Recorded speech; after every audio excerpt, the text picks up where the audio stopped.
চলে এসেছেন।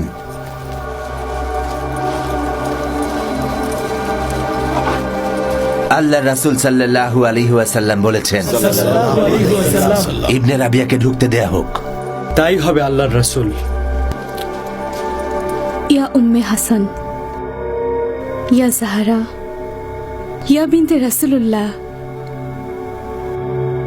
আল্লাহ রাসূলের কন্যা জাইনাব সাদকে মদিনায় আসার অনুমতি দিয়েছেন এবং রাসূল সাল্লাল্লাহু আলাইহি ওয়াসাল্লাম মেনে নিয়েছেন, সাথে সকল মুসলিম ভাইরাও।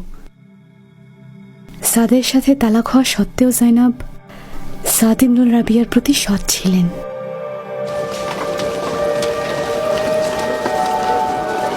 রাসূলুল্লাহ, সত্যি বলছি, এটা যদি আমার সম্পদ হতো তাহলে আমি তা ছেড়ে দিতাম, কিন্তু এটা আমার কাছে কুরাইশদের আমানত।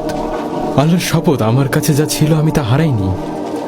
আর আমি দোয়া করেছি আপনি কুরাইশদের কাফেলা ফিরিয়ে দিলে আল্লাহ যেন আপনাকেও আপনার সাহাবীদের পুরস্কৃত করেন।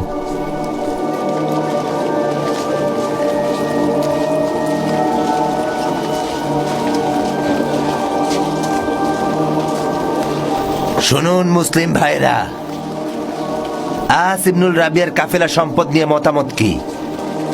আমরা আল্লাহর রাসূল সাল্লাল্লাহু আলাইহি ওয়াসাল্লামের সিদ্ধান্তই মেনে নিব।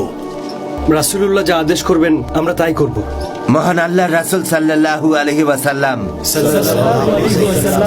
যদিও এটার সবটুকু ভাগীদার আপনারা, তবুও কুরাইশদের কাফেলা ফিরিয়ে দিতে বলেছেন। আমরা কাফেলা ফেরত দেব আল্লাহর রাসূল। চলো ইবনে রাবিয়া, চলো তোমার কাফেলা তোমার কাছে বুঝিয়ে দেই, চলো।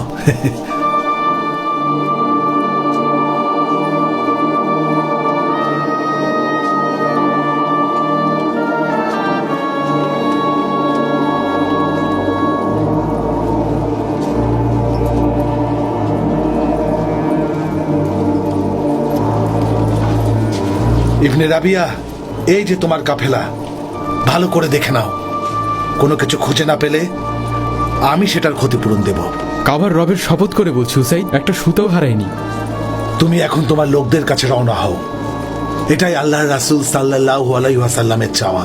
আমরা কখনোই চাই না রাসূলকে হতাশ করতে। আপনার উপর রহমত বর্ষিত হোক, আপনার উপর রহমত বর্ষিত হোক, রহমত বর্ষিত হোক আপনার উপর রাসূলুল্লাহ এবং সাল্লাল্লাহু আলাইহি জয়নব ও সকল মুসলিম ভাইদের উপরেও আল্লাহর রহমত বর্ষিত হোক।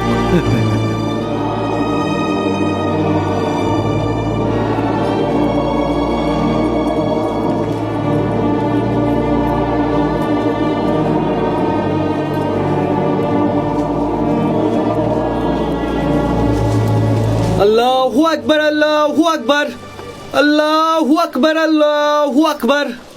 আশহাদু আল্লা ইলাহা ইল্লাল্লাহ, আশহাদু আল্লা ইলাহা ইল্লাল্লাহ, আশহাদু আন্না মুহাম্মাদার রাসূলুল্লাহ, আশহাদু আন্না মুহাম্মাদার রাসূলুল্লাহ।